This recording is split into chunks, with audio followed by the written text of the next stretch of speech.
Well, it's funny because you look at this and say, Jesus, you couldn't be serious like that. In order to get into heaven, I have to gouge my eye out, you know, or cut my hand off. And Jesus would be like, um, that does sound pretty extreme. So how about if you just don't do the sin and then you can Yeah. go to heaven and keep your eye, you know?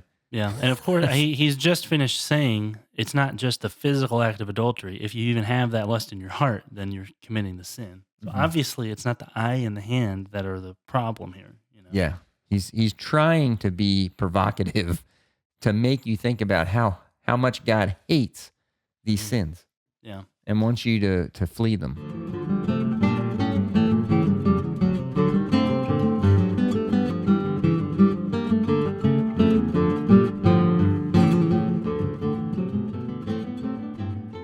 Welcome to Biblocus, where the Bible intersects with your life. I'm Timothy, And I'm Caleb. and you're listening to Bible Discussions, the forum where we explore biblical topics that are relevant to your life.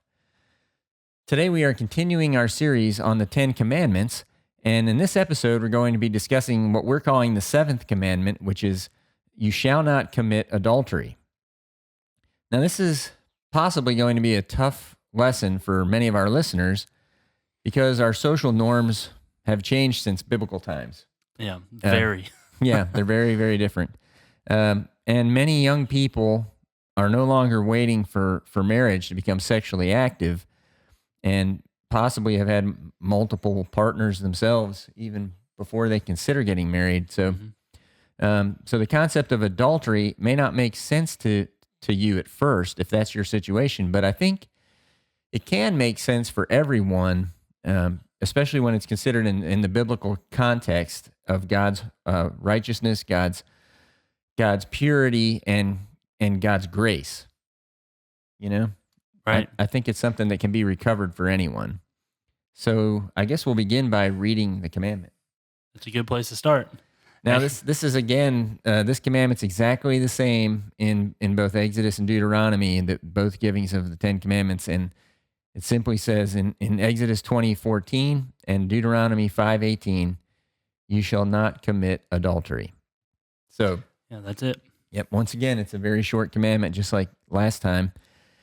And it's kind of a bottom line dictate from God. He's not asking our opinion about it.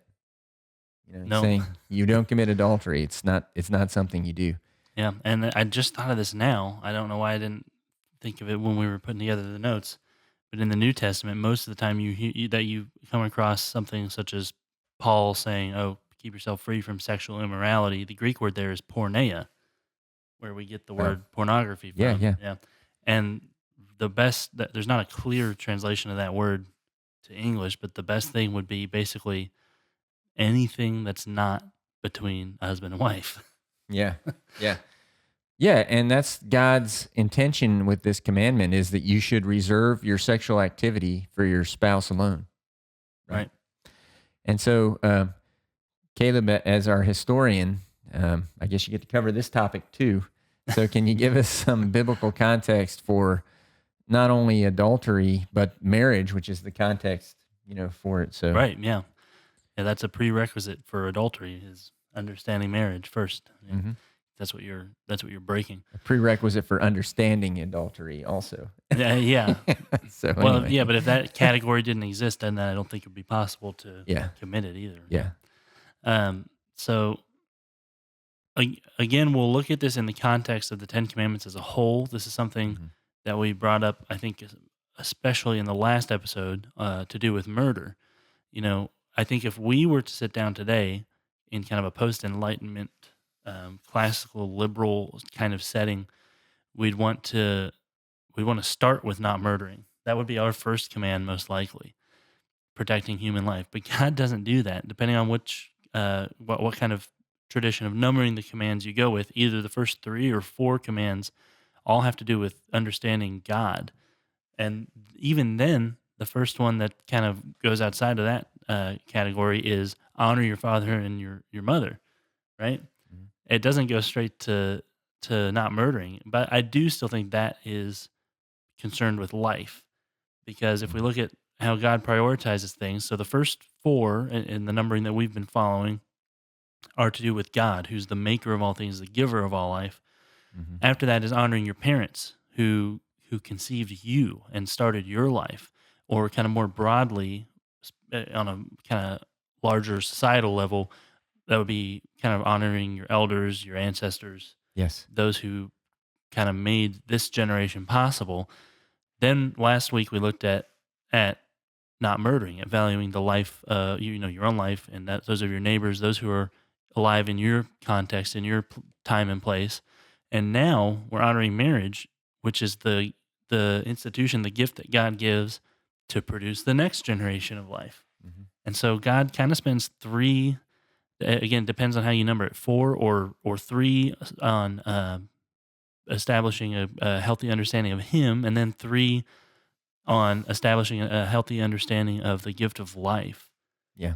And so now we're at the last of those, and after that, only after that comes stealing, right? And we tend to think life, liberty, property, but stealing is what, number 8 or Hmm. 7, Hmm. depending on the numbering. It comes way down the list.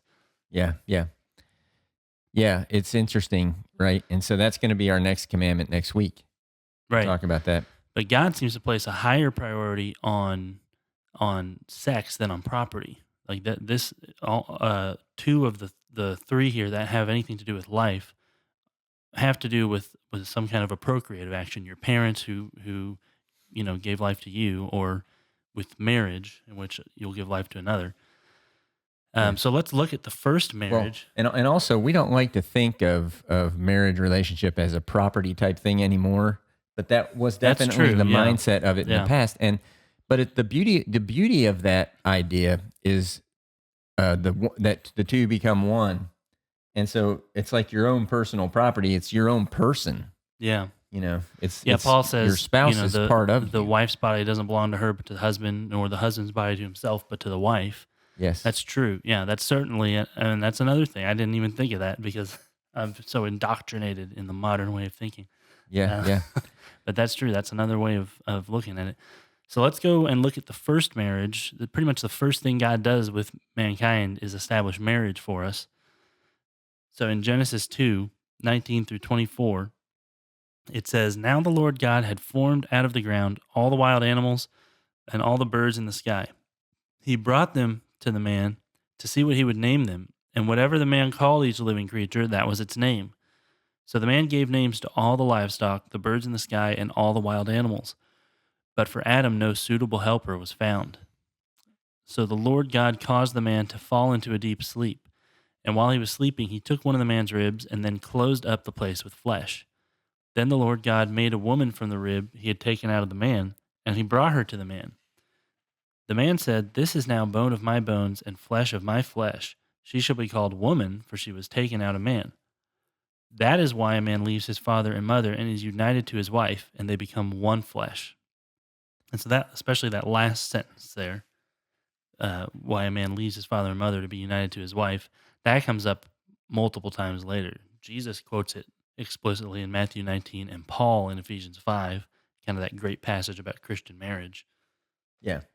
Yeah. And we've talked about how our culture has, forgotten or neglected so many of the commandments, and especially this one. Yeah. Um, you know, but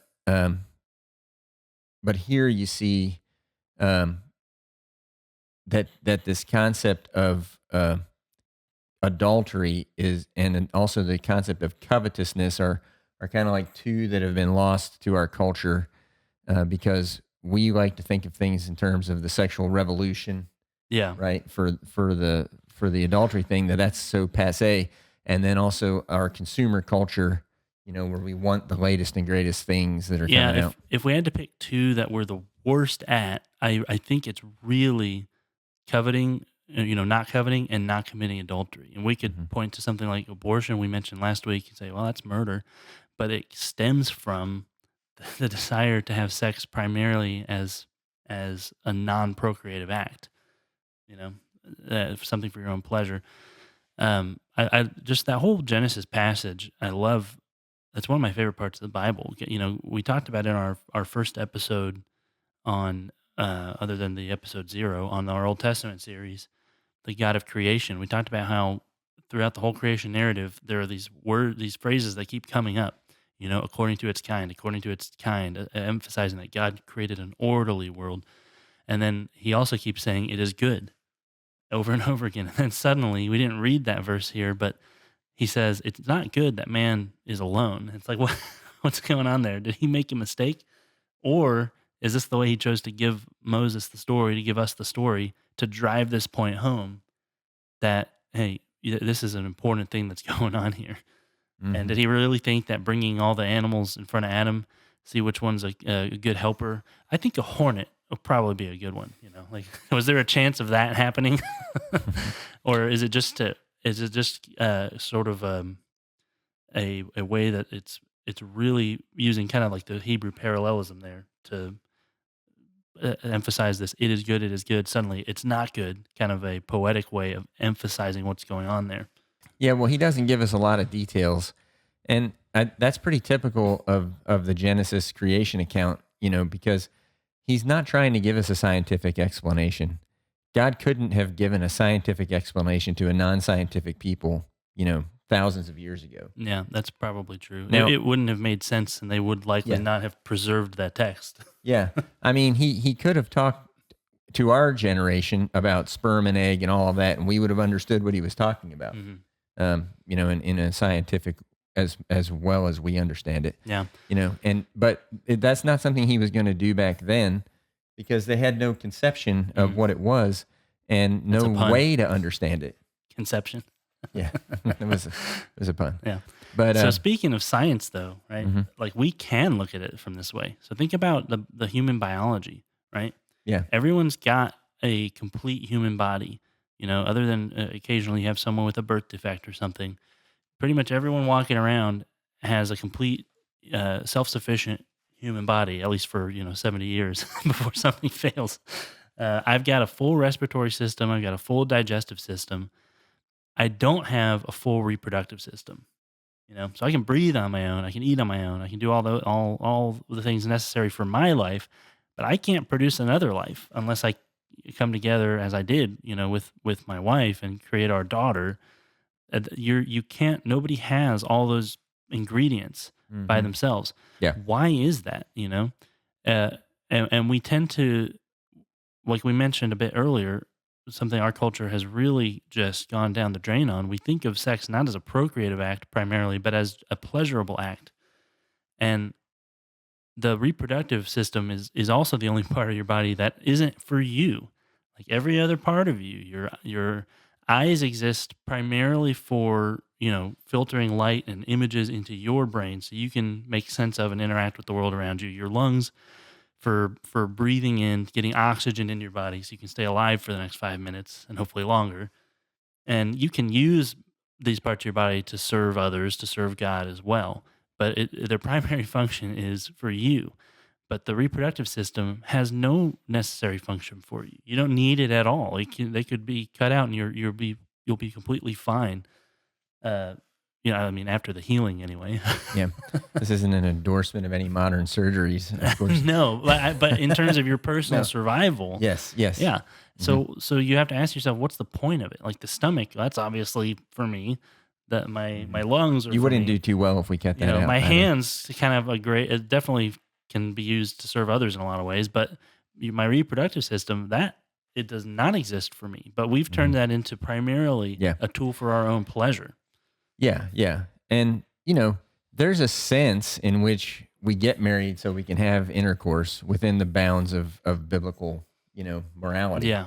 But what I really like about this passage in Genesis 2 is it establishes the ceremony of marriage, that it's before God. There weren't any other people, say, at that moment, but like it's before God. It's before. That's why he needed the hornets and everything. Those were the only witnesses available. Yeah. So that it's before God. It's before the entire community that existed at the time, and it's with vows even, right? Because if you look at it, all of a sudden Adam decides to become poetic and have the first poem in the history of. That's the first spoken word by the humans in the Bible is a poem, and a pun, by the way, should be called woman.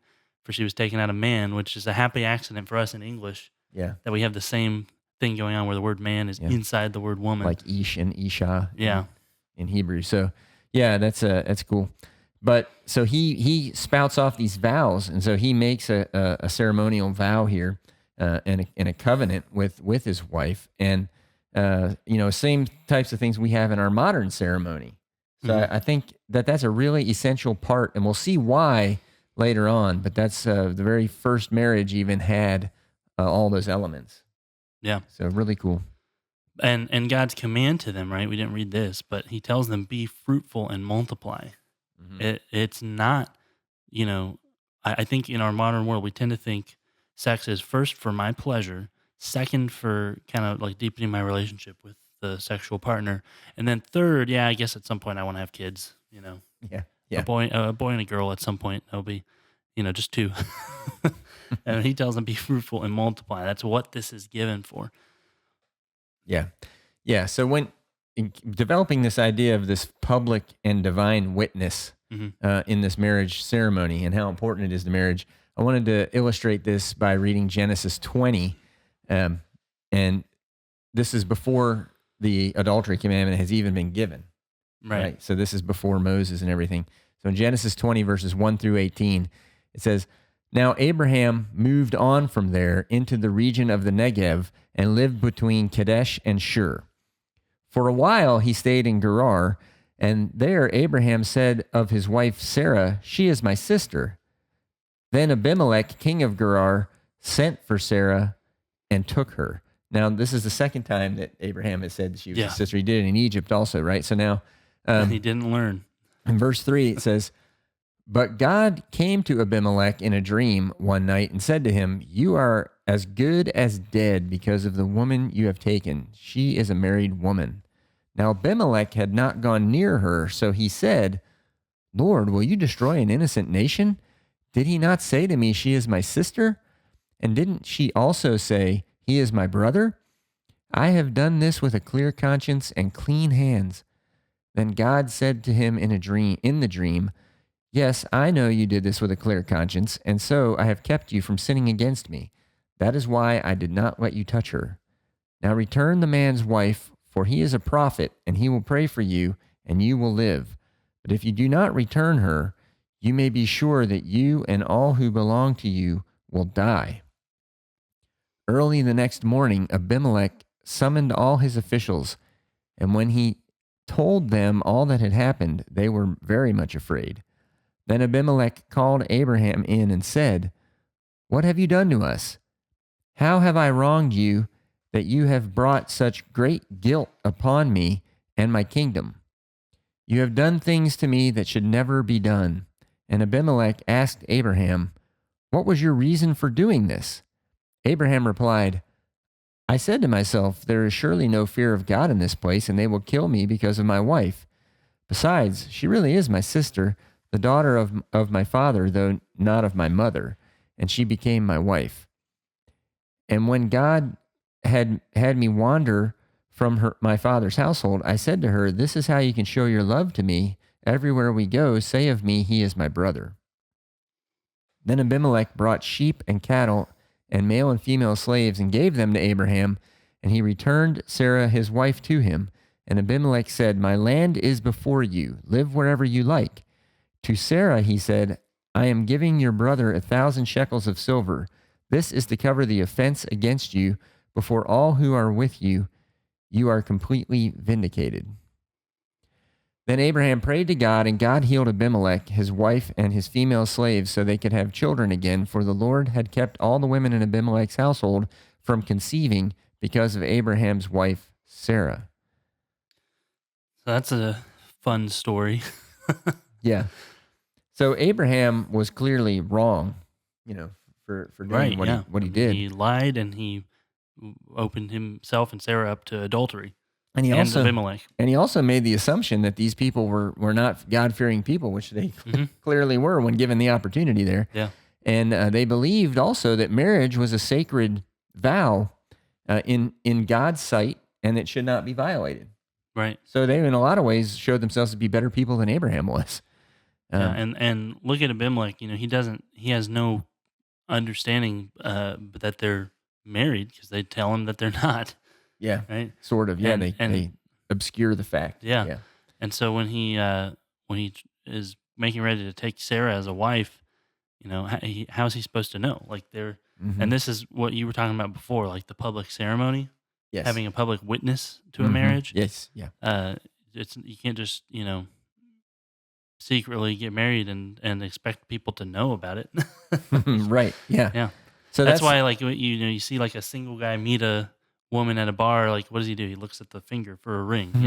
or the shadow, the The imprint of a yeah, ring. the imprint or the non-tan Yeah. spot there. Yeah. Yeah.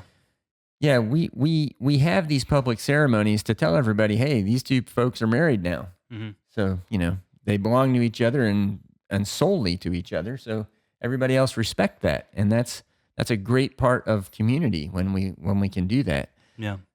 We should all be made aware of this covenant that they're making with each other, the man and the woman becoming one flesh. Hmm. And then we can show proper respect to God and the married couple. you know? Right. And so that's what Abimelech wasn't given the opportunity to do. Well, and look, I think it's really interesting. It sort of flies under the radar throughout the whole story till the very end there, where it says, "For the Lord had kept all the women in Abimelech's household from conceiving because of Abraham's wife Sarah." There's mentions there, he'll pray for you and you'll be healed. And he says, surely you and all in your household will die. Like he cuts off their procreation Yeah. Yeah. because of that sin. Mm-hmm. And I don't think we can interpret that as something that will happen anytime you commit adultery, but because Abraham's the chosen father of the chosen seed, the chosen people, he gets kind of special treatment from God. But that is where God goes when that's broken against Abraham and his family is to cut off someone else's Mm-hmm. fertility. Yeah. Well, I mean, we have talked about how the first 4 commandments, 3 or 4, are talking about God and our proper relationship to Him. Right. We Hmm. talked about that in the creation story too when we covered Genesis way back at the beginning of Bible discussions, and we talked about how God was trying to give us the right psychology, not a science lesson. He was Hmm. trying to say, "Hey, I come first, like you guys come next." It's there's an order to things, and so that gives us a proper orientation so that we can show the proper respect, not only to God as our Creator, but to other people as our fellow creations. Hmm. But nowadays, since we've gotten rid of the Creator God in a lot of ways, like in our public schools and in the public perception that people say, "Oh, I don't have to believe in that silly old story about God creating the world." Yeah. Now you lose. There's no respect for God because God doesn't exist, right? And there's no respect for our fellow man as a fellow creature of that God because there is no God that created us. And so it's like everybody out for themselves kind of a thing, at least as our fundamental understanding. Right. Well, that goes back to what I've been complaining about about our modern mindset, right? You got to start with me and then figure it out Yeah. because there's no God, obviously. So I'm not Mhm. going to start with him. So all that matters is me and the context that I'm dropped into, and I got to start from there. And instead of starting at the beginning, I know I've quoted Chesterton on this before, but it's been a while. It's probably my favorite Chesterton quote. He says, "I don't know by what great mental accident modern thinkers have equated progress with independent thinking. Yeah. Independent thinking is obviously the antithesis of progress. Because Mhm. under independent thinking, every man must start from scratch and most likely get no farther than his father did before him. Anything that we're going to call progress must involve the careful study and assumption of the past and be building on it." And that's just from a technological and intellectual perspective. If you think of it in a relational perspective, Hmm. if you throw out the past and you throw out the history of the Creator God, right, and everything, now you're left with a bunch of people who don't respect God, Or that each other. they don't respect others, and they don't respect themselves even. Yeah. Because what intrinsic value do they have other than whatever they can, I pulled myself up by the bootstraps and did this thing, and so I respect myself for it. But like, what value do you have other than the things that you accomplish? Right. And so people are left like, I'm not worth anything. So that's kind of that's seems like the central point that we're coming to make here over our study of the 10 Commandments Mm-hmm. is you got to start by putting God first. Mm. And then he gives you the order here of the basic Yeah. 10 bullet points of how to make sense of everything that's going on. And then, like Jesus says, if you put God first, everything else falls into place. Right. You know? Yeah. There's no So, meaning in life otherwise. yeah, without that foundation, there's nothing that's sacred. I mean, because that's why these things are sacred. That's why the sanctity of life. That's why abortion's wrong. That's why adultery is wrong. It's because if you don't have the foundation of God, then none of those things are sacred and they don't matter. Right. I mean, look at what has happened in our society as those values have declined. Look at what's happened to divorce and marriage rates. Mm-hmm. We brought this up in our intro episode to the 10 Commandments when we kind of looked at how several of the commandments seem to be neglected in our culture now. Mm-hmm. But you look at divorce, it actually peaked in 1980 and has declined since. And we talked about how that's misleading. You would think, oh, maybe people are more, they're valuing marriage more. Well, no, because the marriage rates have been on the decline that whole time. So there's fewer people to even get divorced. Yeah. Yeah. Well, then I found a Pew Research poll when I was preparing for this lesson, and it was an interesting study of people, adults aged 25 to 54. And in 1990, 67% of American adults in that range were married. Compared now in 2019, at the end of that study, 53%. Yeah, 14% drop. And then over the same period, right, those who never married at all grew from 17 to 33%. Mm-hmm. And then those who were cohabitating essentially doubled from 4% to 9%. Yeah. So, One graph that I was looking at, I think this was maybe Bowling Green State University. Does that sound right? They had a graph on there showing since 1900, and I don't know how reliable the numbers are when we go back that far, but they showed it dropping from in about the World War era, 90 out of every 1,000 women getting married per year. Like that is really high, and now it's only 30. mm-hmm. So it's 3% basically every year that get married. Yeah. So this isn't anything new, though, right? This lack of respect for people, lack of respect for a covenant, unfaithfulness in marriage or to God, right? This is as old as the Bible itself. Mm-hmm. And so as old as humanity. And in Jeremiah, for instance, like we saw in our study of the prophets, and we'll look at a couple of them here besides Jeremiah. We'll look at another one too. But one of my favorite passages out of Jeremiah, he says in Jeremiah 3, 6 through 13, it says, "During the reign of King Josiah, the Lord said to me, 'Have you seen what faithless Israel has done? She has gone up on every high hill and under every spreading tree and has committed adultery there.'" He's talking about idolatry with other gods. Now he says, "I thought that after she had done all this, she would return to me, but she did not. And her unfaithful sister Judah saw it. I gave faithless Israel her certificate of divorce and sent her away because of all her adulteries. Yet I saw that her unfaithful sister Judah had no fear. She also went out and committed adultery. Because Israel's immorality mattered so little to her, she defiled the land and committed adultery with stone and wood. In spite of all this, her unfaithful sister Judah did not return to me with all her heart, but only in pretense, declares the Lord. The Lord said to me, 'Faithless Israel is more righteous than unfaithful Judah. Go proclaim this message toward the north. Return, faithless Israel, declares the Lord. I will frown on you no longer, for I am faithful, declares the Lord. I will not be angry forever. Only acknowledge your guilt. You have rebelled against the Lord your God. You have scattered your favors to foreign gods under every spreading tree and have not obeyed me, declares the Lord." So it's such an amazing statement where the totally faithless Israel, right, who got the 10 tribes, the lost tribes of Israel, got taken completely away into captivity, but they were more righteous than unfaithful Judah who said, "Oh no, we are in covenant with God." Israel said, "No, we're just not even in covenant with God anymore. Yeah. We don't care about him." They were at least honest about it. Yeah, Yeah. but Judah was like, "Oh no, we have the temple.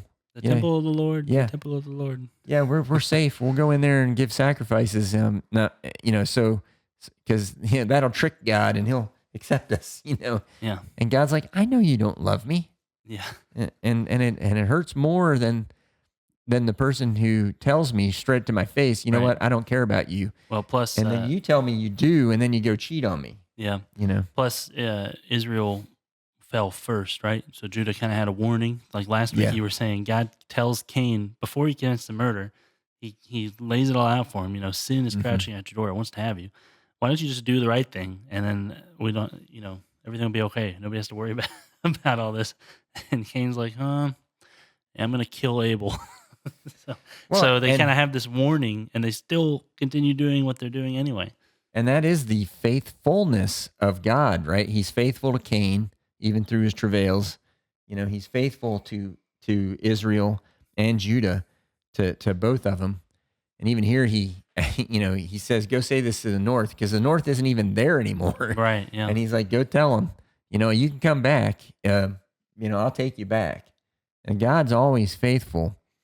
And if you want to understand that in a really interesting story, go read the prophet Hosea, where God has that prophet go out and marry a prostitute, Mhm. and she has children for him that he doesn't even know if they're his because she sleeps around, and then he decides he loves her anyway, and then she is surprised that he loves her, and then so she loves him back, and then they end up happily ever after kind of idea. But that's something that is outside the biblical norm, right? But it's a beautiful story of grace and love. Yeah, God tells him to go marry Mhm. a prostitute and then take her back when she cheats on him. And he's trying to show the people, just like he shows us by sending his son to die for us, Hmm. how much he loves them. It's an analog of God's love. Yeah, not that he desired, Jesus's death and blood. It's Mhm. that he desires the relationship. Yeah, and it was the only way to save us in that case. Mhm. And so, one other prophet I wanted to read was Malachi, because God wants us to be faithful to each other too. It's not just to Him. Mhm. That's not just the thing that breaks His heart, is that we are unfaithful to Him, or that we don't even believe He exists, or whatever it might be.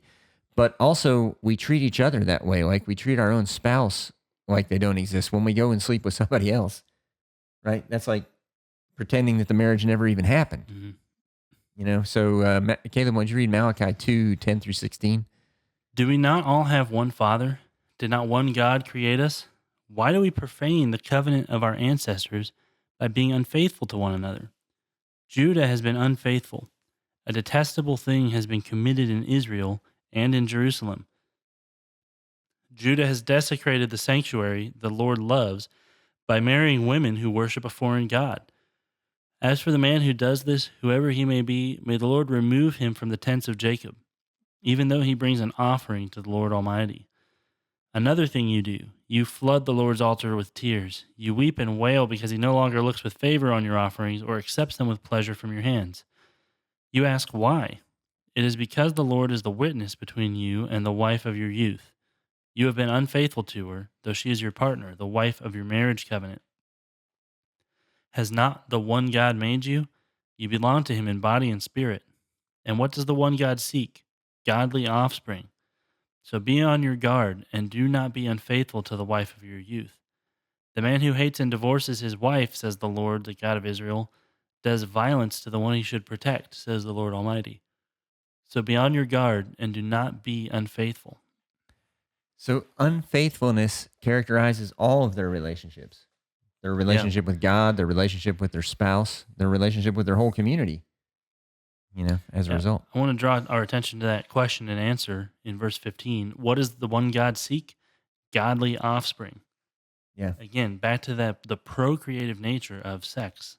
hmm Yes, it's obviously pleasurable. He knows that. He made it that way. Yeah. But that is not the primary function of it, I mean, we don't think that way. I guess sometimes we do, maybe. I was going to say we don't think that way about food, but maybe we even do, that the primary function of food is to taste good.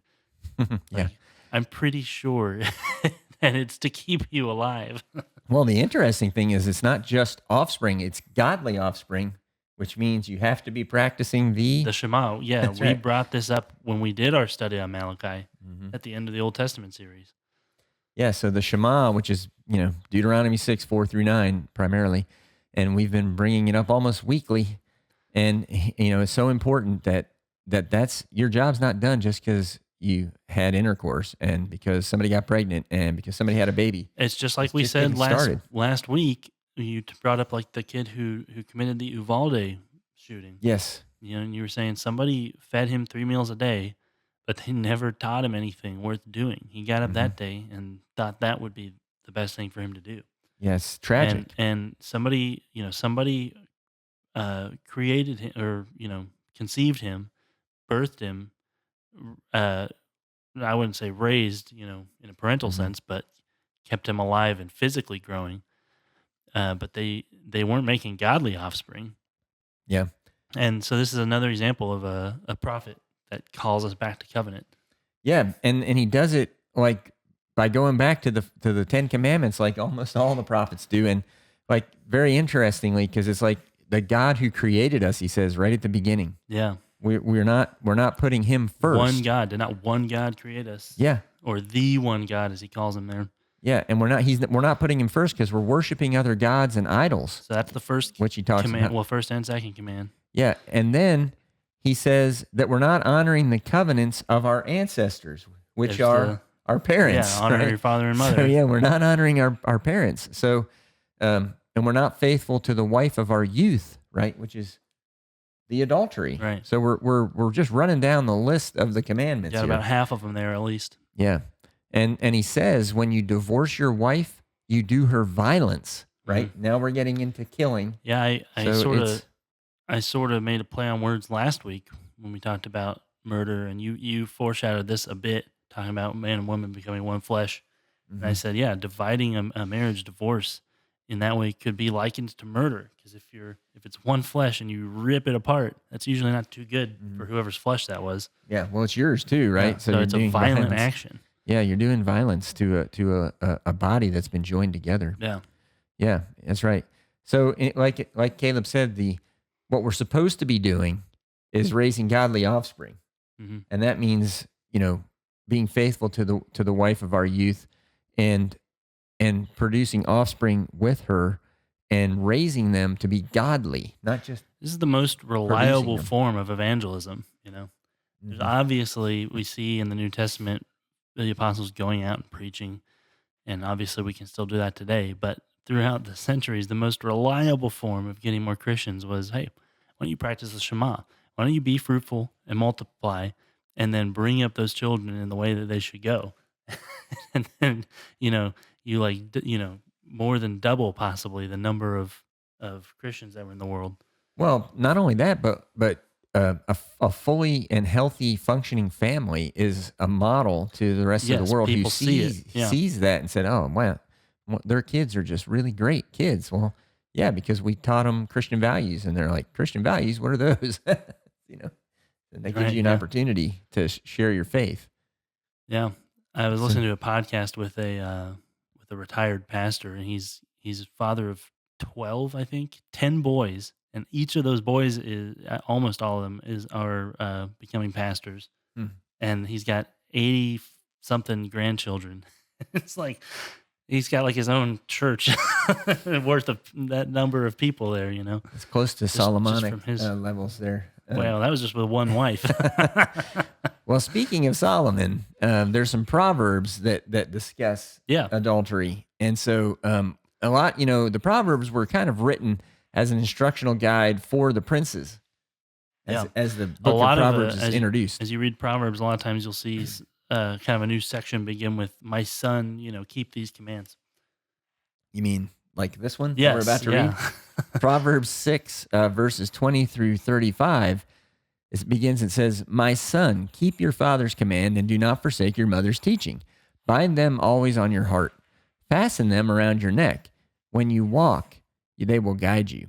When you sleep, they will watch over you. When you awake, they will speak to you." Now, I mean, this is pretty much a rewording of the Shema. Yeah. Okay. For this command is a lamp. This teaching is a light, and correction and instruction are the way to life, keeping you from your neighbor's wife, from the smooth talk of a wayward woman. Do not lust in your heart after her beauty, or let her captivate you with her eyes. Sounds like what Jesus says, right? About even That's right. looking at a woman with lust. Yeah. For a prostitute can be had for a loaf of bread, but another man's wife preys on your very life. Can a man scoop fire into his lap without his clothes being burned? Can a man walk on hot coals without his feet being scorched? So is he who sleeps with another man's wife. No one who touches her will go unpunished. People do not despise a thief if he steals to satisfy his hunger when he is starving. Yet if he is caught, he must pay sevenfold, though it cost him all the wealth of his house. But a man who commits adultery has no sense. Whoever does so destroys himself. Blows and disgrace are his lot, and his shame will never be wiped away. For jealousy arouses a husband's fury, and he will show no mercy when he takes revenge. He will not accept any compensation. He will refuse a bribe, however great it is. And then I'm going to add Proverbs 7:25 through 27, which says, do not let your heart turn to her ways or stray into her paths. Many are the victims she has brought down. Her slain are a mighty throng. Her house is a highway to the grave, leading down to the chambers of death. Yeah, all of Proverbs 7 kind of continues with that, but it would have been another 24 verses. So those last couple there kind of give it a nice, well, I mean, it's sobering, but they give it a strong ending. So it's really interesting there talking about a prostitute being had for a loaf of bread, right? Mm-hmm. Yeah. If you're, and it's comparing adultery with stealing here, right? It talks about a guy who steals food like bread to feed himself, and everybody kind of understands that, and they don't necessarily hold it against him.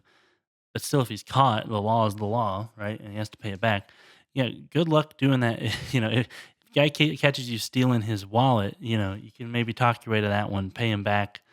If he catches you with his wife, and you're like, oh yeah, let me, just give you a couple $100. Like, oh, is that what you think she was worth to me? Yeah. Like, yeah, it's even worse than with the prostitute, where everyone's just sort of unknowingly reducing each other to a transaction. Mm-hmm. Mm-hmm. Yeah. I mean, I'm used to the version that says a prostitute reduces you to a loaf of bread, in that passage. Yeah. The older versions, I think, say a prostitute reduces you. Oh, is that how it phrases to a it? loaf of bread? Yeah. Interesting. And I think that's interesting. We'll talk a little bit more about I that like here in a minute. what Jordan Peterson talks about cohabitating. He says, well, let's just use each other for sexual pleasure. Maybe that'll be a good idea. Yeah. He kind of equates it with that. It's this weird, it's this transactional thing, like we were talking about. Just this is primarily for my pleasure, so let's just get on with it. Yeah. And I'll dehumanize you to get what I want. I don't have any stats on it, but I have heard, I believe it's true, that people who decide to live together first to try it out before they get married and then get married have a higher divorce rate. Yeah, supposedly. Yeah, and you'll hear people talk about it, and they'll say, well, don't you test drive a car before you buy it? So again, you're reducing your spouse to a material object by talking that way. Mm-hmm. Yeah. Most of us, like you said at the start of the episode here, that this might be a difficult one for a lot of our viewers. Now, probably most of our viewers are not just running around sleeping with other people's wives or something, but the American version of adultery is pornography. I mean, we've got our vices here, and some of them are pretty obvious. We mentioned like coveting and greed and like the consumer culture. I think gluttony is a pretty obvious one. We have more people that die of overeating than of malnourishment in this country, which is an interesting problem to have. Historically, it's always been the opposite. But the one that we don't like to bring out in the open is porn use in particular, as well as there's other sexual sins. But it's the modern form of biblical prostitution because you feel more removed from what's happening. So it's easier to to Well, justify to yourself. It's easier to get into because nobody's as likely to catch you doing it. yeah. Well, I mean, in the biblical times, there weren't, high resolution photography and videography, Hmm. and like people couldn't produce porn and let you go watch it somewhere else. You had to actually participate in it and hire a prostitute Yeah. to have those kinds of Again, in a way, it's visual. more honest, right? Yeah, Like kind of like what God was saying about Israel and Judah. There, it's like at least Israel just is upfront about it. yeah. But porn, instead of reducing you to a loaf of bread like a prostitute, it said in there, it reduces you to a lonely man in a dark room. Yeah, or women. I mean, there's a Yeah, lot of yeah, women that struggle hmm with it as well. yeah. So you had some stats on Yeah, the pornography. statistics are just not clear at all. It seems to be impossible to get a clear number, probably because people are self conscious, even anonymously, to self report on stuff like this. Um, one stat that I saw on an abstract I was reading from the National Institute of Health said that in their survey they found that 90% of American internet users view porn. Now, I'm guessing I don't know if that's just they have at some point or they do on any kind of recurring basis, but it was also an internet poll, so I Mhm. feel like that's going to skew higher. Anyway, Covenant Eyes had some interesting statistics that 61% of Americans report watching porn and 54% of Christians. So we are doing 7% better than the average. That's great. But the It's not. person in the pew next to you or you, one of you is probably probably doing it. Mhm. So and then I also, you mentioned cohabitating makes divorce more likely. If either spouse views pornography, then divorce is twice as likely Hmm. as if not. And we keep quiet about it for the last as the sexual liberation kind of revolution grows and grows. We're quiet about it. We're Americans are prudes in public and perverts in private. It's been said, and then suddenly in 2020 and beyond, we're surprised that there's pornography appearing in elementary school libraries. Yeah. Mhm. Yeah, but a majority of us are probably consume it in some quantity. Yeah, it's a problem, and so I think not that these verses that we've already looked at wouldn't be authoritative coming from God in the Old Testament, but I think maybe we should move on to the New Testament and get some of Jesus' instruction on adultery here and see what he had to say about it. So in Matthew 5:27 through 32. You have heard that it was said, "You shall not commit adultery." But I tell you that anyone who looks at a woman lustfully has already committed adultery with her in his heart. If your right eye causes you to stumble, gouge it out and throw it away. It is better for you to lose one part of your body than for your whole body to be thrown into hell. And if your right hand causes you to stumble, cut it off and throw it away. It is better for you to lose one part of your body than for your whole body to go into hell. It has been said, anyone who divorces his wife must give her a certificate of divorce. But I tell you that anyone who divorces his wife except for sexual immorality makes her the victim of adultery. And anyone who marries a divorced woman commits adultery.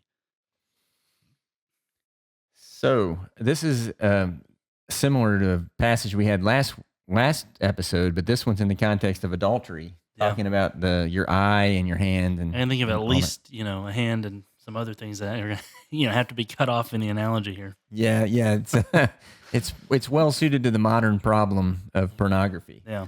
as well as adultery. So, like we talked about last episode, when you listen to this, everybody hates the part where Jesus says, "Poke your eye out or cut your hand off if it causes you to sin," right? Hmm. And so, but like we said last time, if the main point of the story is the part that disturbs you the most. So if you're disturbed by that, that was Jesus' point. And so if you don't want to gouge your eye out, then just don't do the sin. Yeah. That's what he's trying to say. He also, it might be in connection with this passage where he talks about living as a eunuch for the sake of the kingdom of heaven. Do you know if that's right here? I don't. I feel like think it might so. follow right, but it's a similar. I know I ran across it when I was putting notes together for this study. But he talks about some are born as eunuchs, or some are made eunuchs by man, Mhm. and some choose to live as eunuchs for the sake of God. And he says that's anyone who can accept that should, which is just mind-boggling. But that's chastity. That's Mm-hmm. if you're Mm-hmm. not married, you should be having as much sex as a eunuch. If you are married, it's not unchaste to have conjugal, procreative acts with your spouse. Yeah. But that's what chastity looks like. It's only within that context. Yeah. Well, it's funny because you look at this and say, Jesus, you couldn't be serious like that. In order to get into heaven, I have to gouge my eye out, you know, or cut my hand off. And Jesus would be like, um, that does sound pretty extreme. So how about if you just don't do the sin and then you can Yeah. go to heaven and keep your eye, Yeah, and of course he's just finished saying it's not just the physical act of adultery. If you even have that lust in your heart, then you're committing the sin. So Mhm. obviously, it's not the eye and the hand that are the problem here. Yeah. He's trying to be provocative to make you think about how much God hates these Mhm. sins Yeah. and wants you to flee them. So, well, that gets us to Revelation. We're going to look at a passage in Revelation that talks about adultery and in a very colorful way. So in, Yeah. in Revelation 17, verses 1 through 6, it says, "One of the seven angels who had the seven bowls came and said to me, 'Come, I will show you the punishment of the great prostitute who sits by many waters. With her the kings of the earth committed adultery, and the inhabitants of the earth were intoxicated with the wine of her adulteries.' Then the angel carried me away in the spirit into the wilderness. There I saw a woman sitting on a scarlet beast that was covered with blasphemous names and had 7 heads and 10 horns. The woman was dressed in purple and scarlet and was glittering with gold, precious stones, and pearls. She held a golden cup in her hand, filled with abominable things and the filth of her adulteries. The name written on her forehead was a mystery: Babylon the Great, the mother of prostitutes and the abomination of the earth. I saw that the woman was drunk with the blood of God's holy people, the blood of those who bore testimony to Jesus." The martyrs So there's that 54% that you were talking about that were watching porn. that are. What do you mean? No, this prostitutes drinking their blood. Yeah. We're I mean, the unfaithful, the people who are supposed to be chaste, right? Who are falling to this. yeah, they're going to commit adultery with her. Mhm. I mean, the blood she's drinking, those who bore testimony to Jesus, those are the martyrs, those who would die for his Yes. name. Yeah. Yes, I know. But I'm saying, when we give ourselves over to these things, we're giving our blood and our Yeah. treasure to the enemies of God. Yeah. There was so- there was an ancient especially among like the Greeks and Romans, there was this ancient idea of the man's uh, sperm as his life force, and that the more often he spills it, the less energy he has, the less power he has, Mhm. and you see there's actually today kind of this like resurgence of that movement. There's kind of this neo paganism, neo stoicism that's uh, having a revival.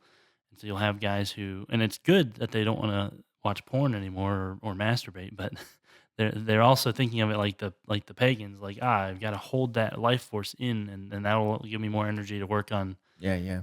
projects. So it's Mhm. kind of constructive, but they get there in a weird way. But it is kind of an interesting idea. Where are you giving your energy here? Where are you giving your blood or your sort of life force?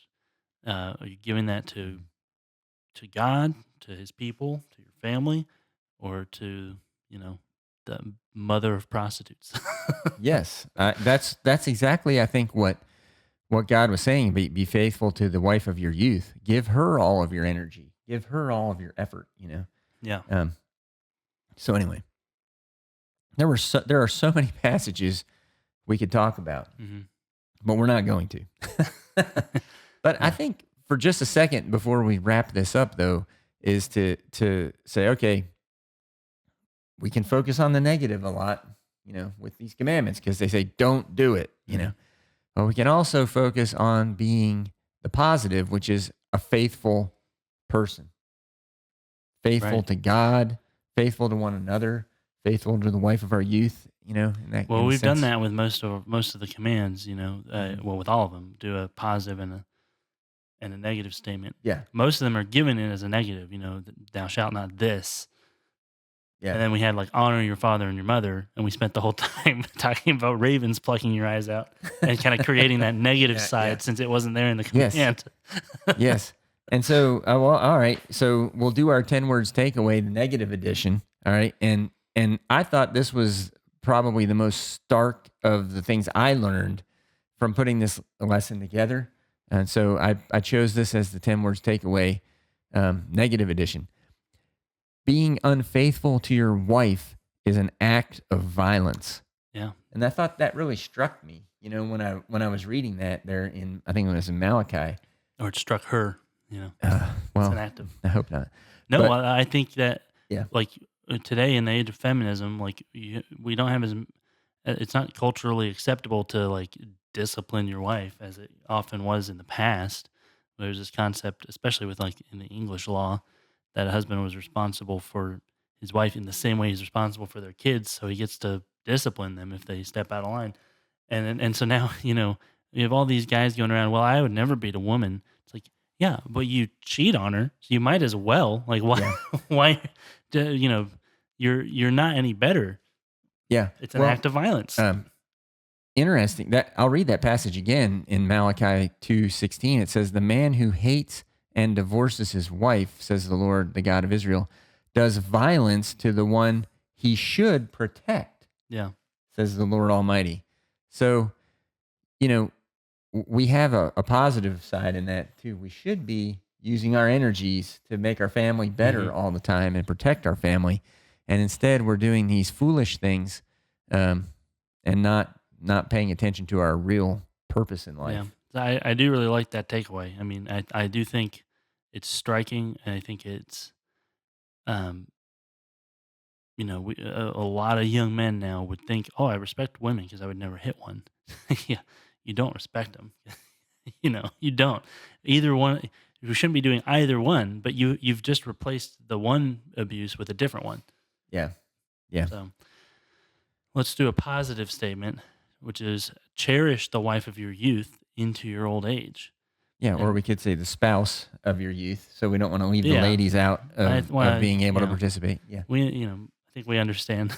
No, I'm just saying it. Well, since we're making a positive statement, we just left half of the universe out of the statement. So yeah. And that's, especially you think of that, like we've talked a little bit about divorce here too, right? Like I feel like almost everybody in America has got to have been affected by something here, just outright adultery or pornography or divorce. Mm-hmm. Like the vast majority of the couples, as far as I can tell, probably have dealt with one or all of those. And most people can probably relate to something there, So, I mean, the bad news is we're really bad at this, and probably you've had to deal with something here. The good news is that you're not alone. Everybody or in our culture around you can pretty much relate to that, to how much of a problem, how much we've been brainwashed to look at sex and marriage in the complete wrong way. Mm-hmm. So you have a community. You'll be able to have a community of people, especially within a church, who can walk along with you as they're trying to rediscover God's values here and God's truth on these issues. Yeah. What I love about the positive takeaway, cherish the wife of your youth into your old age, is it captures like that whole idea of that we saw with honoring your parents so you can live long in the land. Honor your wife who's the parent of your children. Yeah. And you'll live long, and this is a generalization, of course, but you'll live a blessed life if you do that. Cherish your spouse. So I mean, this sets up the ideal human behaviors. I mean, obviously life gets messy, but because you might be listening to this and you are already divorced and remarried to somebody else. And you're like, "So what? I divorced somebody again?" Like, well, it's a messy situation. But this is the ideal. We should be able to recognize, okay, this is what would be right, and this is what we can help, especially like the young people that are coming up to shoot for. Yeah. And on some command here, or the person who's wavering. Everybody has definitely fallen short on some of these commands, even if it wasn't this one. But all of them are giving us the ideals to shoot for. We can all come together in agreement. Like, yeah, this is what it should have been, whether I, managed to pull it off or not. And suppose you haven't. All right. So the other thing to realize about God, like he said to faithless Israel, I'll have you back, right? Mhm. There's grace. Grace is available for all offenses where true repentance is present. Yeah. And that's like Hosea is probably the best thing to read for that, right? Where it says Yeah, that'd God be nice. desires justice and mercy, right? Mhm. And where he tells Hosea to go back to the whore that he married, who then left him, and realize that was Hosea was told to do that as a parable, we might say, a Yeah. parabola of the relationship between God and his people, God and me, God and you, that wherever we're unfaithful to him in whatever way, he still wants us back if we'll have him. Yeah, and he's calling all of us to faithfulness, whether we're married or not. So I guess we'll try to redeem this whole lesson for people who aren't married as well. Yeah. He wants us to live faithful to him, faithful to our family, faithful to our community, faithful to the people in our church. Go to church, and so how can you begin to practice faithfulness with other people? You can join a church. Like Caleb and I almost always try to encourage people to join a church at the end of our lessons. And Yeah, that's I mean, getting baptized, you become part of the bride of Christ, right? And you get to experience firsthand this relationship that God has with his people, this relationship that's so often in the Bible represented with marriage and sexual imagery. yeah.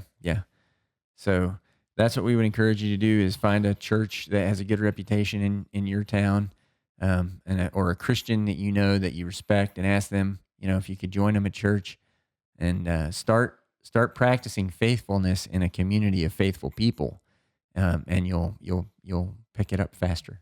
Mhm.